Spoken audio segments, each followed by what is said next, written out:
Terima kasih Anda kembali bersama kami pemirsa dalam IDX Precision Closing. Pandemi telah menggiring ekonomi global ke arah dua orientasi besar, green economy dan digital economy, menjadi pendorong utama terciptanya teknologi berbasis listrik muncul untuk menggantikan energi lama. Lantas pemirsa, apa saja teknologi listrik yang tercipta untuk mendukung green economy dan digital economy ini? Kita simak informasinya dalam IDX Statement berikut ini. Isu green economy antara lain berkaitan dengan pemanasan global, emisi buang, spesies yang musnah, degradasi kualitas tanah hingga gurunisasi global bukan menjadi isu baru. Akan tetapi pandemi telah meningkatkan perhatian manusia ke arah tersebut menjadi makin intens. Transformasi tersebut akan terasa langsung pada beberapa sektor. Sektor pembangkit misalnya akan didesak untuk bergeser dari penggunaan energi fosil ke energi baru terbarukan.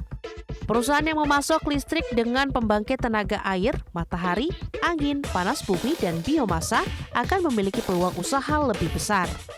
Dunia saat ini sedang berlomba-lomba menciptakan teknologi berbasis listrik, mulai dari kendaraan listrik, dari motor hingga mobil, tower listrik, bahkan hingga traktor untuk membajak sawah yang didominasi oleh tenaga listrik menggunakan baterai. Tesla terus mempertahankan gelar Raja Mobil Listrik Dunia. Pabrikan mobil listrik asal Amerika tersebut menjual mobil listrik paling banyak di dunia. Menurut data Refinity, Tesla menjual 184.800 mobil listrik secara global selama kuartal pertama 2021, di atas perkiraan 177.822 mobil. Saham Tesla melonjak hampir 8% dalam perdagangan prapasar yang membuatnya mencapai level tertinggi selama lebih dari sebulan. Tidak hanya di Eropa dan Amerika, peminat mobil listrik mulai bermunculan di Indonesia. Hal tersebut juga mendorong terciptanya ekosistem kendaraan listrik di Indonesia.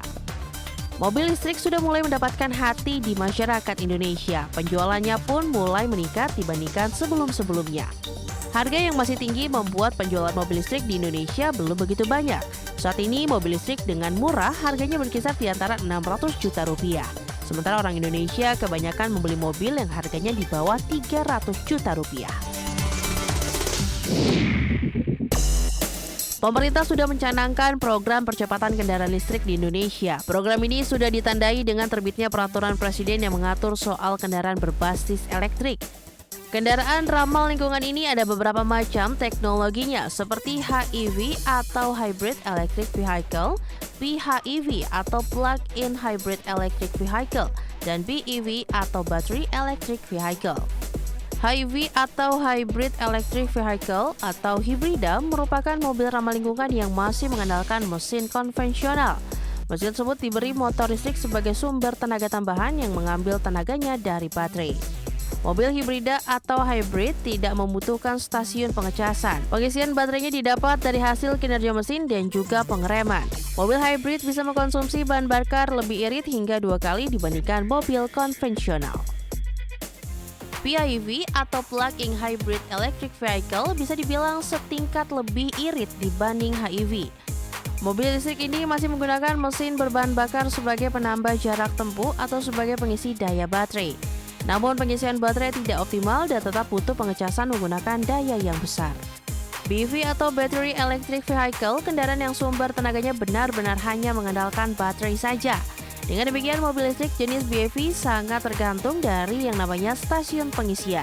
Pengemudi mobil ini harus cermat dalam memperhitungkan jarak dengan kapasitas baterai yang tersisa. Khusus di Indonesia, stasiun pengisian daya baterai belum sebanyak pom bensin. Mobil BEV memang lebih efisien dan irit dibandingkan HEV atau PHEV, namun harga baterainya hingga kini masih sangat tinggi.